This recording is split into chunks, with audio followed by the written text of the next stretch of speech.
우리는 지금 요한복음을 강의하고 있습니다. 오늘쯤 1장이 끝날까 했는데 여전히 오늘도 1장은 마치지 못할 것 같습니다. 1장이 그만큼 중요하기에 꼼꼼하게 우리가 찾아볼 수밖에 없습니다. 오늘 본문 첫 절이 이튿날이라는 표현으로 시작을 하죠. 근데 여기에 아주 이상한 일정한 패턴 하나가 발견이 됩니다. 요한은 이상하게 날짜를 명시해 놔요. 근데 그 명시한 패턴이 굉장히 일정합니다. 자, 여기서 말하는 이튿날은 지난주 설교와 연관성이 있는데, 지난주는 이런 내용이었어요. 유대인들이 레위인과 제사장으로 구성된 종교 지도자들을 세례 요한에게 파견을 해요. 그래서 사실상 같은 질문이지만 네 가지 형태로 묻죠. 첫 번째 질문이 뭐였습니까? 너는 누구냐? 너는 누구냐? 엘리야냐? 아니면 그 선지자냐? 이렇게 네 번에 걸쳐 질문을 하지만 세례 요한은 딱히 뭐라고 정확한 대답을 꺼내놓지 않아요. 그리고 오늘 본문은 그 이튿날, 그러니까 그 사절단이 다녀간 다음 날이라는 뜻입니다. 근데 이튿날이라는 표현이 어디에 또 등장을 하는가 하면 35절 보시면 또 이튿날 요한이, 그리고 43절을 보시면 이튿날 예수께서.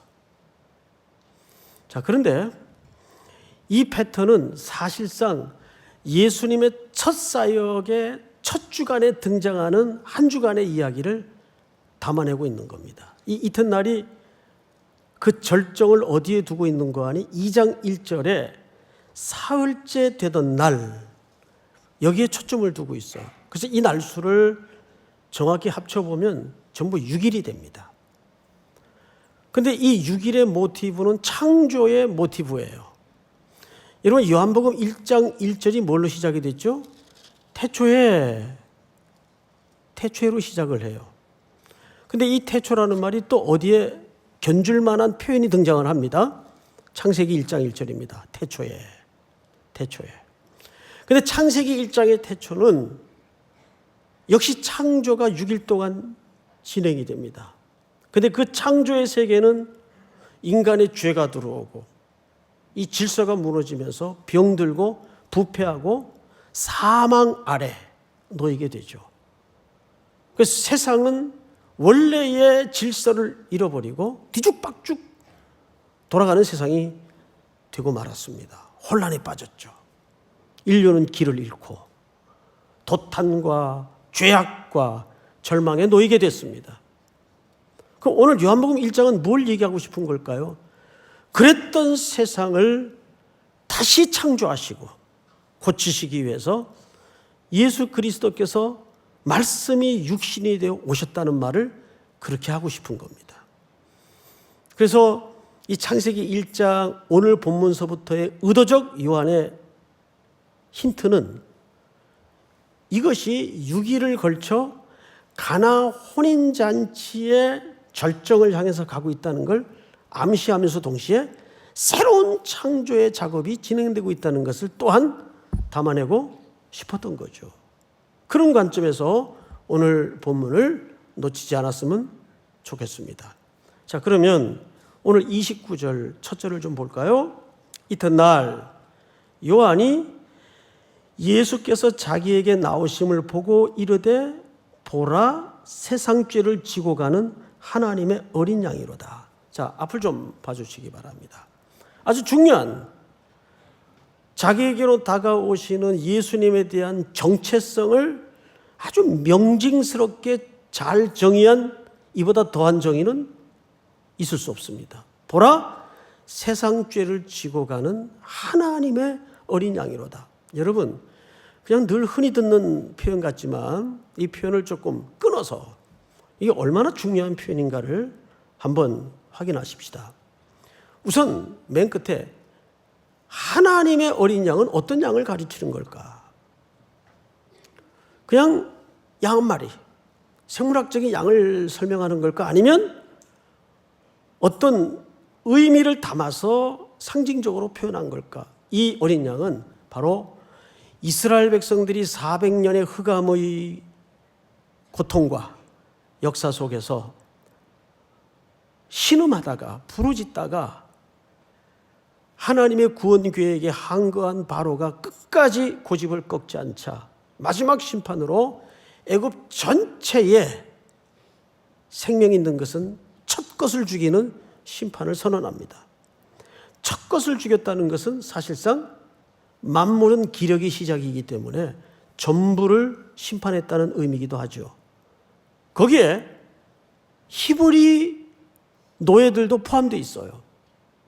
이들에게만은 하나님의 택한 백성이기에 조건을 하나 걸었습니다. 오늘 밤에 애굽 전역에 장자의 애곡의 소리가 들릴 텐데 너희 가정에만은 어린 양을 잡아서, 바로 여기서 말하는 그 양입니다. 어린 양을 잡아서 흘린 피를 문설주에다가 바르면 죽음의 심판이 히브리 노예들의 가정만은 그냥 지나가게 될 것이다. 그래서 이날을 패스오버, 유월절의 기원으로 삼습니다. 그러니까 여기서 말하는 어린 양은 대속의 제물로서의 어린 양을 얘기하는 거예요. 그냥 생물학적인 양을 얘기하는 게 아니라 대속의 제물로서의 어린 양을 얘기하는 겁니다. 예수는 대속의 제물로서 오신 거예요. 자, 그런데 그 어린 양 앞에 이런 수식어가 붙어 있어요. 세상 죄를 지고 가는. 지고 간다니까 뭐 양 어깨에 잔뜩 뭔가를 짊어지고 우리의 슬픔, 염려, 걱정, 근심을 대신 지시고 간다는 그런 의미가 아니에요.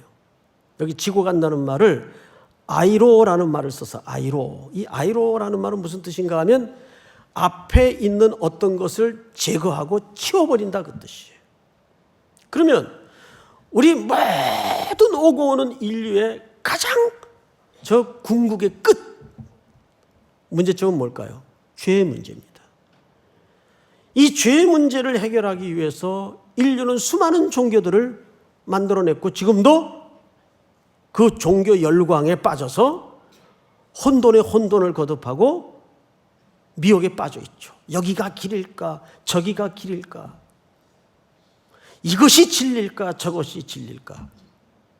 자, 그런데 섬찟할 만큼의 역설적인 표현 하나가 이 요한복음 마무리 쯤 가서 기록되어 있어요.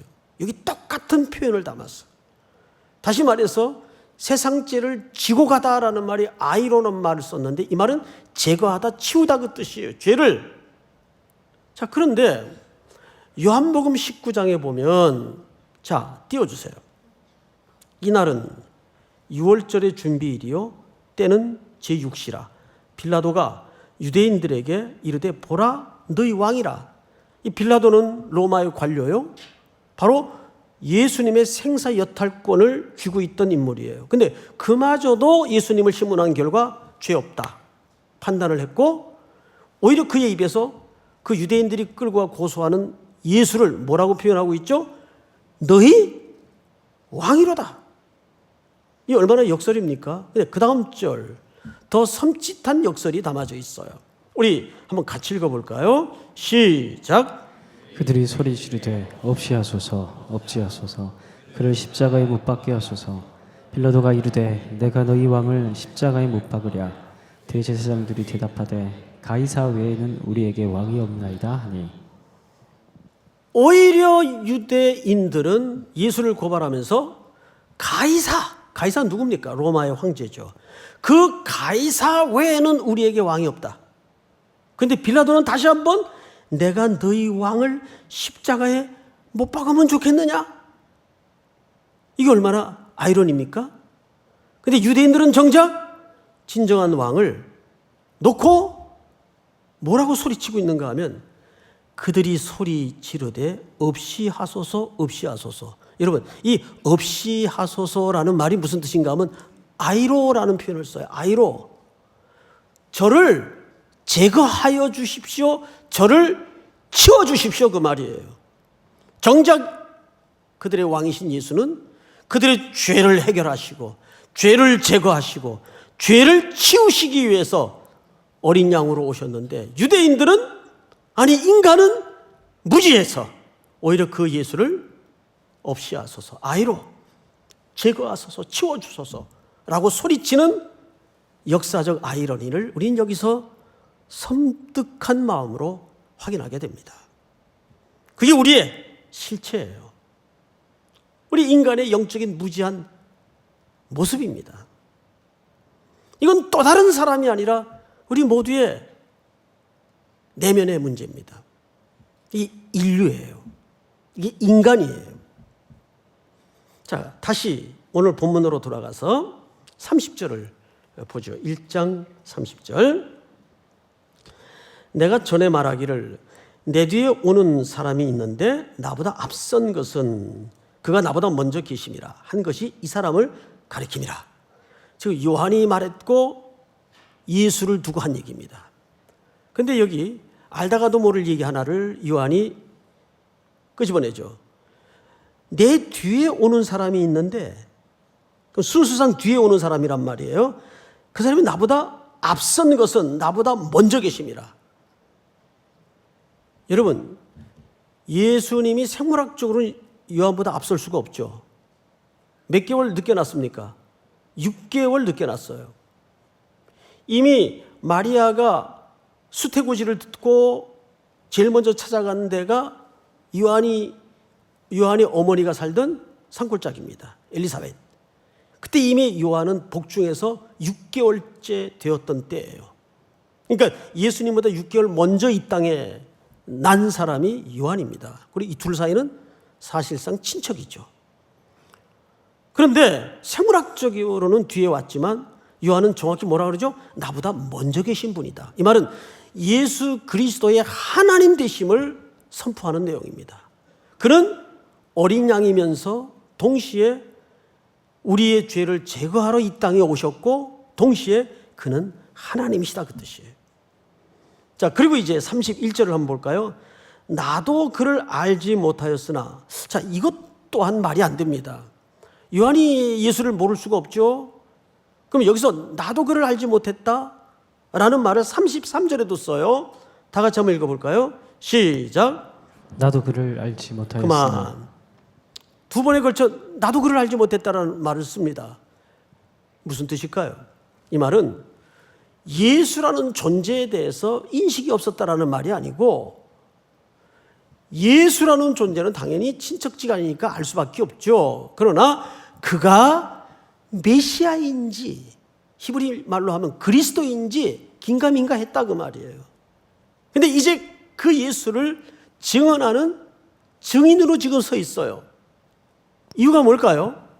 이렇게 설명합니다. 33절. 나도 그를 알지 못하였으나 나를 보내어 물로 세례를 베풀라 하신 그이가 나에게 말씀하시되 성령이 내려서 누구 위에든지 머무는 것을 보거든 그가 곧 성령으로 세례를 베푸는 이인 줄 알라 하셨기에 내가 보고 그가 하나님의 아들이심을 증언하였노라 하니라. 자, 이제 앞을 보십시다.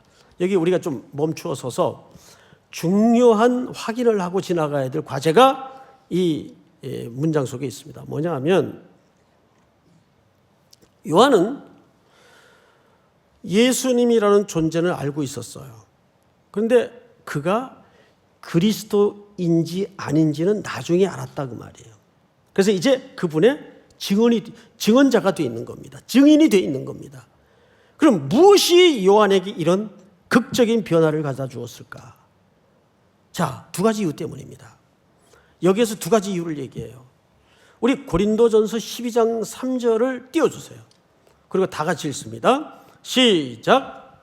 그러므로 내가 너희에게 알리노니 하나님의 영으로 말하는 자는 누구든지 예수를 저주라 할지라 하지 아니하고 또 성령으로 아니하고는 누구든지 예수를 주시라 할 수 없느니라. 자, 이 본문을 그대로 두십시오. 가끔 우리 청년들에게 이제 이런 경우를 맞닥뜨리게 됩니다. 예수를 믿습니까? 믿는데요. 그분이 형제를 위해서, 자매를 위해서 십자가에 대신 죽으신 분이심을, 구세주이심을, 구주이심을 믿습니까? 믿는데요. 여기까지는 별 문제가 없어요. 성령 받으셨습니까? 그러면 그건 좀 아직 잘 모르겠다 그래요. 자, 이게 얼마나 모순적 대답입니까? 자, 고린도전서 12장 3절을 유심히 보시면, 그러므로 내가 너에게 알리노니 하나님의 영은 누굴 얘기하는 거죠? 성령님을 얘기하는 거예요. 하나님의 영으로 말하는 자는 누구든지 예수를 저주할 자라 하지 아니하고, 그렇게 할 수 없다 그 말이에요. 또 하나님의 영의 또 다른 표현이죠. 성령으로 아니하고는 누구든지 예수를 주라고 고백할 수 없단 말이에요. 자, 그러면 여러분들이 예수 그리스도를 내 구주로 고백하고 내 죄를 대신해서 죽으신 분으로 인지하고 믿고 깨닫고 알게 된 것은 이미 그 속에 누구의 작용이란 뜻입니까? 성령님의 작용이요? 이미 그 속에 누가 내주하신다는 반증이 됩니까? 성령님이 내주하신다는 반증이 되는 거예요. 그러니까 예수 그리스도를 구주로 고백하게 되면, 뒤집어 얘기하면 이미 그 속에 성령님이 내주하고 계시다는 뜻입니다. 물론 이 내주가 충만하느냐 안 하느냐의 문제와는 또 다른 문제예요. 자, 또 하나, 두 번째 이유가 마태복음 16장을 띄워주세요. 한번 같이 읽습니다. 시작. 예수께서 대답하여 이르시되 바요나 시몬아 내가 복이 있도다. 이를 내게 알게 하니는 혈육이 아니요 하늘에 계신 내 아버지시니라. 자, 이 대답은 어느 대화 끝에 나온 대답인가 하면, 예수님이 제자들에게 물었어요. 사람들이 나를 누구라 하더냐? 어떤 이는 선지자라고, 어떤 이는 위인이라고 합디다. 너는 나를 누구라고 하느냐? 주는 그리스도시요 살아계신 하나님의 아들이십니다. 이렇게 대답을 10점 만점에 10점짜리 대답을 했어요. 그러면 저 같으면 너 그거 어떻게 깨달았냐? 너 기특하구나.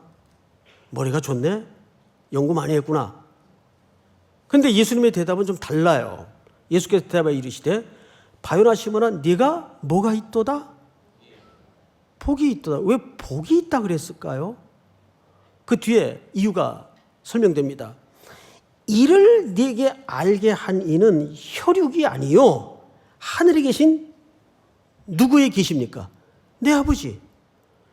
그러니까 우리가 예수 그리스도를 구주로 깨닫고 믿고 그분을 증언할 수 있는 것은 두 가지 이유 때문입니다. 첫째는 하나님 아버지의 계시가 있어야 돼요. 이건 우리가 더듬어 찾는 작업도 안 돼요. 위로부터 계시가 임해야 돼요. 믿습니까? 말씀이라는 계시가 임해야 돼요. 그리고 그 계시를 성령님이 일일이 작업해서 우리 마음속에 믿음을 넣어주시고 생명을 넣어주시고 풀어주셔야 예수 그리스도를 구주로, 메시아로 증언하고 고백할 수 있다는 얘기가 됩니다. 믿으십니까? 자, 오늘 본문을 다시 가서 보시면 33절이 그 얘기예요. 세례 요한이 그 얘기를 하는 겁니다. 33절, 나도 그를 알지 못하였으나 나를 보내어 물러 세례를 베풀라 하신 그 이가 나에게 말씀하시되, 하나님 아버지죠, 성령이 내려서 누구 위에든지 머무는 것을 보거든 그가 곧 성령으로 세례를 베푸는 이인 줄을 알라 하셨기에 내가 보고 그가 하나님의 아들이심을 증언하였노라 하니라. 믿습니까? 이 성령의 역사와 아버지의 계시. 그래서 이것을 선교지에 나가서 보면 너무도 극명하게 경험할 수 있어요. 뭐 별 얘기 안 했는데 교회 나온 지 일주일밖에 안 되는 형제가 가서 외운 사형리 전한 것뿐인데 왜 이제야 왔냐는 듯이 통곡을 하고 눈물을 흘리고 예수를 구주로 영접하는 저 새까만 어린 청년들의 눈물을 어떻게 해석하시겠어요? 그렇게 오랜 세월 전해도 염소 시험지 씹듯이 덤덤한 그런 또 맹한 상태의 반응을 무수히 또한 겪습니다. 이걸 무슨 논리적으로 설득이 되겠습니까? 말의 재능으로 설득이 되겠습니까? 전도란 선교란 그래서 우리의 지혜나 설득력으로 되는 것이 아니고 하나님이 하시는 일을 순종하여 경험하고 목도하는 것이 선교예요. 믿습니까? 그러니 우리가 복되다는 표현이 얼마나 적합한 표현인가. 여러분들은 그런 의미에서 복되도다. 믿습니까? 네? 자, 이제 다음 챕터로 넘어가서 35절, 이제 또 하루가 지나요. 이때는 3일째 되는 날이겠죠? 이튿날 요한이 자기 제자 중 두 사람과 함께 섰다가 예수께서 거니심을 보고 말하되 보라 하나님의 어린 양이로다. 자, 여러분 또 앞을 보세요. 하나님의 어린 양이라는 표현이 선언이 다시 등장을 합니다. 근데 이 선언은, 이 표현은 29절에 나타났던 표현과 조금 미세한 차이가 있어요. 29절은 전체 이스라엘을 향한 선언이었다면 35절의 선언은 요한의 제자들에게 요한이 설명한 선언이에요. 자, 그럼 그 차이가 왜 이렇게 중요하냐? 저로서는 중요합니다. 왜일까요? 대상은 천태만상으로 달라졌어도 메시지의 본질은 변했습니까? 안 변했습니까? 메시지의 본질은 똑같아요. 복음이라는 건 그런 거예요. 대상에 따라 달라지는 게 아니라 뭐 배우고 유식한 사람은 구원을 안 받아도 되는 사람들입니까? 아니에요. 복음은 모든 인류를 죄인이라는 카테고리 안에 보는 겁니다. 미국 사람이든 한국 사람이든 배운 사람이든 못 배운 사람이든 아프리카 사람이든 아시아 사람이든 중요한 것은 죄인이라는 사실입니다. 가끔 가다가 교회 안에서 막 큰 소리 치고 날 뭘로 보고 말이지. 뭘로 보긴 죄인으로 보지. 네? 죄인. 믿습니까? 네? 대상은 달라졌는데 메시지의 본질은 하나예요. 하나님의 어린 양. 대속의 제물이다 그러면 너는 구원받아야 될 존재다 그 뜻이에요. 자, 그런데 성경을 잘 보세요. 37절 두 제자가 그의 말을 듣고 누굴 따라요? 방금 이 사람들 방금 전까지만 해도 누구의 제자였을까요? 그렇죠. 요한의 제자였어요. 근데 여러분, 요한의 제자들이 보통 제자들입니까? SNF파의 멤버십을 가지고 쿰난 공동체에서 동고동락하며 유숙하며 메시아를 기다리고 성경을 요한에게로부터 배우고 공부하던 제자들입니다. 정말 거기에서 모든 생활을 함께 고생을 겪어가면서 오실 메시아를 기다리면서 꿈을 나누고 새로운 나라를 기대했던 제자들이에요. 그런데 이 제자들이 보라, 하나님의 어린 양이라는 정확한 이 메시지 앞에 어디로 옮겨버립니까? 예수를 따르니라. 이게 맞아요. 가끔 제자 훈련한다는 교회 보면 목사의 제자를 만들고 교회 기능에 맞는 제자를 만드는 것이 제자 훈련인 줄 알아요. 참된 제자 훈련이라는 것은 예수를 따르도록 해야 돼요. 조직을 따르게 하거나 사람에게 열광하고 사람에게 환호하는 그런 제자를 만들어서는 안 됩니다. 그건 제자 훈련이 아니에요. 사조직을 만드는 거지. 예수를 따르도록 해야 돼요. 교회의 모든 프로그램도 훈련도 연습도 경배도 전부 마지막 끝은 예수를 따르도록 하는 게 결론입니다. 믿으십니까? 근데 자꾸 사람을 따르게 하니까 삐지고 불평을 하고, 당연하지. 사람을 보게 하니까, 사람을 따르다 보니까. 사람에게 선한 것이 뭐 있어요? 없어요. 사람에게 선한 것을 봤습니까? 하고 애기들 키우고 이쁘던데 그건 아직 죄를 열매 맺지 않은 죄인이고, 사람들은, 어른들은 열매 맺은 죄인이고, 본질은 죄인이에요. 똑같아요. 인간을 너무 괜찮게 보지 마세요. 여러분, 결론은 그래서 우리가 예수를 따라야 돼요. 그 말은 내가 오늘도 예수의 구원이 필요하고 그분의 대속이 필요한 존재구나. 자, 성경을 보십시다. 두 제자가 그의 말을 듣고 예수를 따르거늘 예수께서 돌이켜 그 따르는 것을 보시고 물어 이르시되 무엇을 구하느냐? 좀 쌀쌀 맞다는 느낌이 들어요. 그죠? 자, 저를 보실까요? 그랬으면 너희들이 참 잘 배웠구나. 제대로 배웠구나. 뭐 이렇게 좀 덕담 한마디 있을 법한데 예수님이 획 돌아서시면서 따르는 그 두 제자를 향해서 무엇을 구하느냐? 이런 말이에요. 목적이 뭐냐? 나를 따라오는 목적이 뭐냐? 그 뜻이에요. 뭘 구하느냐? 이 질문도 좀 시니컬한데 더 우리를 헷갈리게 만드는 것은 그 질문을 들은 이제 방금 요한의 제자였던 그러나 지금은 예수를 따르는 두 제자들의 반응이 더 우리를 미궁으로 빠뜨립니다. 그들의 답 아닌 답을 보세요. 그 따르는 것을 보시고 물어 이르시되 무엇을 구하느냐 이르되 랍비여 어디 계시오니까. 자, 이 대화가 앞뒤가 맞는다고 보세요. 무엇을 구하느냐 그랬는데 어디 계십니까? 이거 어떻게 생각하세요? 자연스러워 보이세요? 그냥 뭐 성경 읽지 누가 그런 것까지 생각하냐? 혼자 해라 혼자. 같이 합시다. 응? 이 대화를 어떻게 보세요? 참 이런 거 보면 예수님의 콜링은 참 다양한 방식을 사용하세요. 제자들이 예수님을 보고 지금 랍비라 그랬어요. 이 말은 무슨 뜻이기도 하느냐 하면 예수님을 따라 나서긴 나섰는데 알고 나섰다는 얘기입니까? 모르고 나섰다는 얘기입니까? 모르고 나신 거예요 그냥.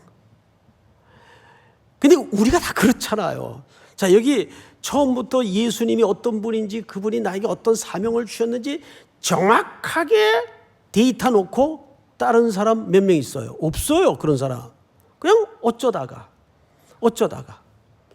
그냥 뭐 자매가 가자 그래서 따라왔다가 또 돈 받으러 쫓아왔다가 예배 드리다가 예수 믿게 되고 별의별 사연이 교회 안에는 다 녹아져 하나님의 선을 이루어 가더라고요. 결국 이 제자들은 굉장히 신중한 스타일이에요. 이게 무언가 뭐 부정적이든 긍정적이든 질문에 상관한 대답을 해야 되는데 이런 뜻입니다. 이분이 랍비인 걸로 보아서 순회 교사처럼 이렇게 돌아다니시는 분인데 이 마을에 계신 걸로 봐서 어느 집엔가는 유숙할 것이다. 근데 지금 당장 답을 꺼내기는 준비가 안 돼 있는 거예요. 그래서 랍비여 어디 계십니까? 라는 말이 이런 뜻입니다. 거처를 가르쳐 주시면 저희들이 좀 같이 가서 더 깊은 선생님의 말씀을 배우고 듣고 싶습니다. 그 뜻이에요. 이거 굉장히 신중한 사람들이에요. 근데 성경에 보면 또 어떤 사람들은 오라 그러니까 모든 걸 버려두고 따라 나선 사람도 있어요, 없어요? 있단 말이에요. 그러니까 교회 안에서는 간증이 왜 위험한가 하면 그걸 자꾸 원리화시킨다고요. 예? 어떤 사람은 즉시 따르는 사람도 있고 어떤 사람은 얻어 터져서 들어온 사람도 있고 어떤 사람은 막다른 골목에서 들어온 사람도 있고 어떤 사람은 그저 자기가 언제부터 믿는지도 모르게 그냥 순조롭게 그냥 삼배바지 방구 새듯 그렇게 또 믿게 된 사람도 있고. 예? 이런 표현을 요즘 안 쓰죠. 글을 많이 읽다 보면 이런 기맥힌 문장 하나씩이 걸려요. 자, 그래서 교회 안에서의 간증은 조심해야 돼요. 간증 같은 거 별로 안 좋아해요. 차짓하면 그게 원리가 될 수 있으니까. 성경 외에는 원리가 되어서는 안 돼. 사람의 경험이 아주 감격적인 어떤 스토리가 그 사람의 심금을 울리는 것은 위험해요. 설교자로서 사람들에게 매력스럽게 비추려면 그런 스토리 쫙 검색해가지고 눈물 쫙 뺄 수 있어요. 근데 그것은 강단에 세워진 책무로서는 할 일은 아니에요. 자꾸 그런 스토리 얘기해달라는 사람들이 있어요. 응? 편지 많이 받아요. 자, 성경을 다시 한번 보십시다. 39절. 예수께서 이르시되 와서 보라. 그러므로 그들이 가서 계신 데를 보고 그날 함께 어떻게 했어요? 거하니 때가 몇 시예요? 10시예요. 자, 지금부터 요한이 참 집요하다. 날짜도 꾸역꾸역 정확히 의도적으로 밝히더니 이제는 예수님과 함께 머문 시간을 밝혀요. 자, 이 10시면 여기 6시간을 더 해야 돼요. 유대 시간으로 환산하자면 오후 4시입니다. 그러면 실질적으로 거의 하루 종일 있었다는 얘기예요. 가서. 누구와? 예수님과. 뭐 별거 아닌 것 같아요? 자, 요한복음 1장 14절 한번 보세요. 예수님이 이 땅에 오신 목적이 뭔가? 말씀이 육신이 되어 우리 가운데 뭐 하심에? 자, 앞을 보세요, 여러분. 예수님 이거 하러 오셨거든요. 요한복음 전체 가장 메인 주제가 뭔지 아세요? 거하신다는 개념이에요. 주님은 우리 일 시켜가지고 앵벌이처럼 뭐 돈 거두려고 우리를 구원시키고 우리를 부르시는 게 아니에요. 한국교회 전체 분위기 패턴이 어디로 지금 넘어가 있는가 하면 무슨 사명단체처럼 넘어가 있어요. 비전단체처럼 넘어가 있어요. 여러분, 사명과 비전 중요하고 해야죠. 그러나 주님이 정말 저와 여러분들에게 원하시는 건 그보다 더 우선적인 것이 난 너와 함께 하고 싶은 거예요. 그게 여기서는 거하는 개념이고 머무는 개념이에요. 선교와 전도와 사역은 그 예수 그리스도와의 거하며 머무는 감격과, 여러분, 세상에 창조주 하나님과 인간이 함께 머무는 이 경이로운 황홀함을 어디서 찾아볼 수 있을까요? 이보다 더한 경이가 있을까요? 더 감격이 있을까요? 예수님은 그 높고 높은 신적인 자리를 스스로 내리시고 우리랑 뭐 하기 위해서 오셨어요? 거하기 위해서 오셨다고요. 이거를 놓치면 아무리 겉으로는 열심히 사역하는 것 같아 느껴지고 보여지더라도 피로 현상이 금방 오고 탈진이 되는 겁니다. 그런데 야곱이 그렇게 사랑했던 라헬을 얻기 위해서 7년을 며칠같이, 하루같이, 이게 가능해지는 거예요. 가능해지는 거예요.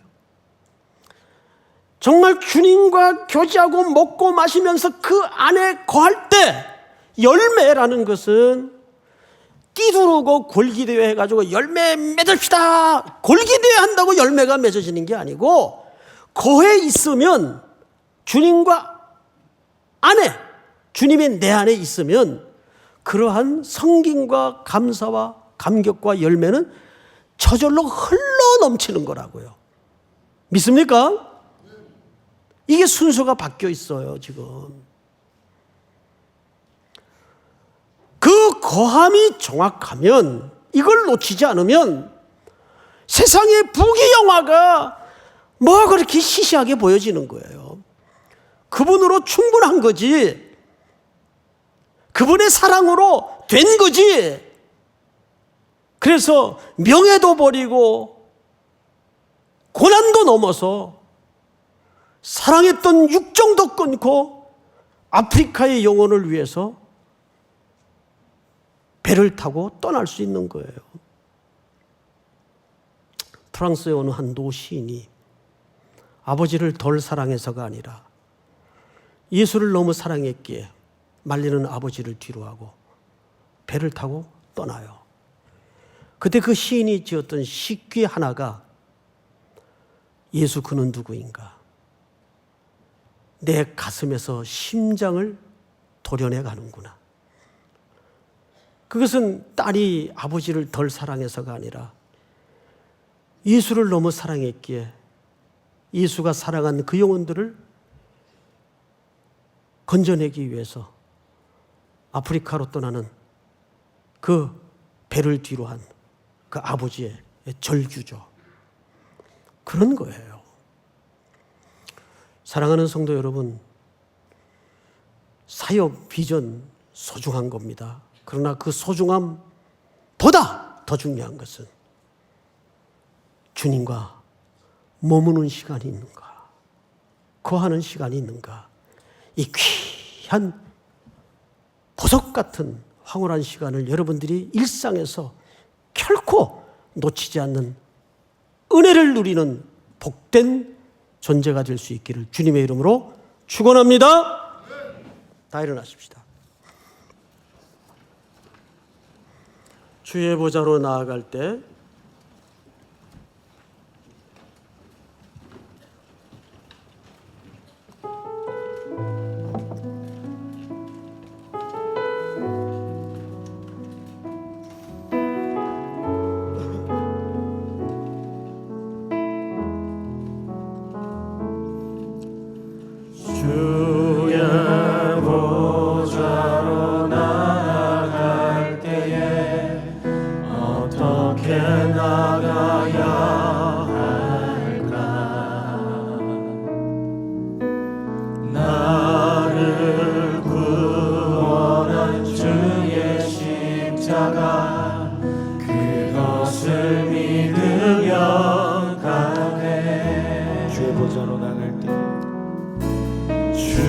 주의 보좌로 나아갈 때에 나 여전히 부족하나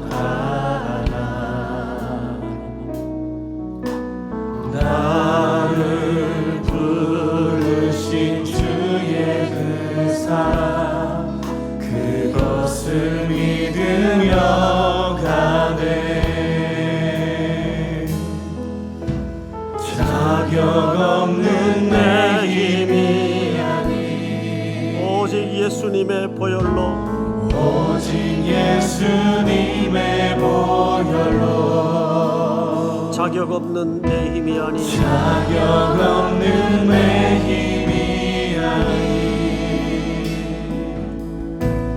오직 예수님의 보혈로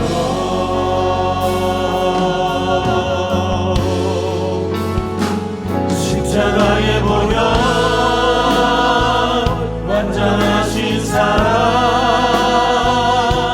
힘입어 나아갑니다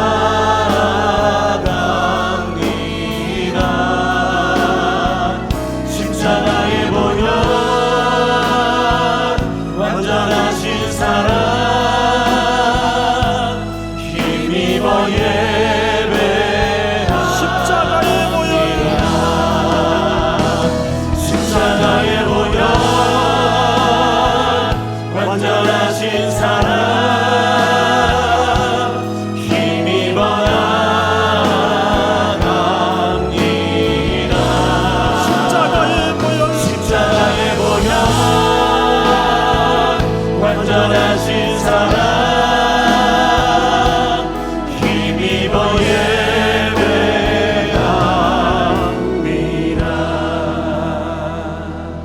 우리 한번 서신 채로 고요히 눈을 감고 한 주간을 돌아보며 오늘 이 시간 주신 말씀 앞에 여러분들의 고단한 삶을 서슴없이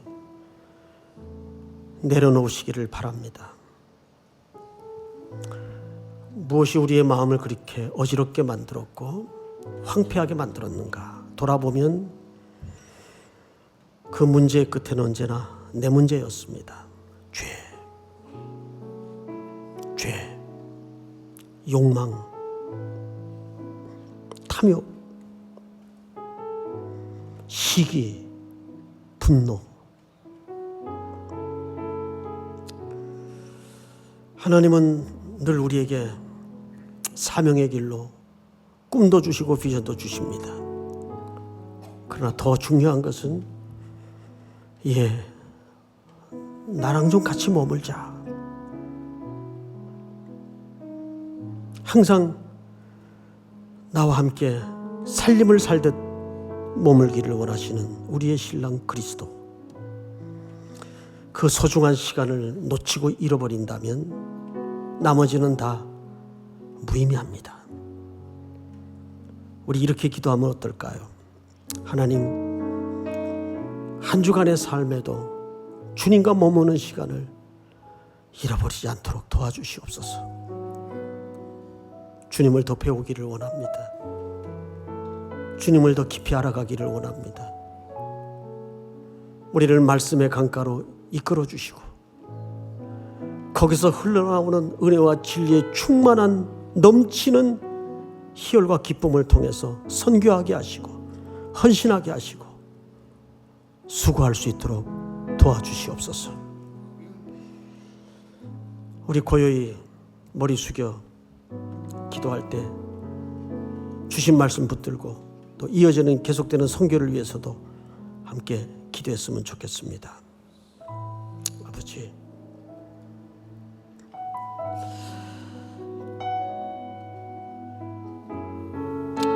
마음이 공고하고 지친 영혼들을 주께서 기억해 주시옵소서.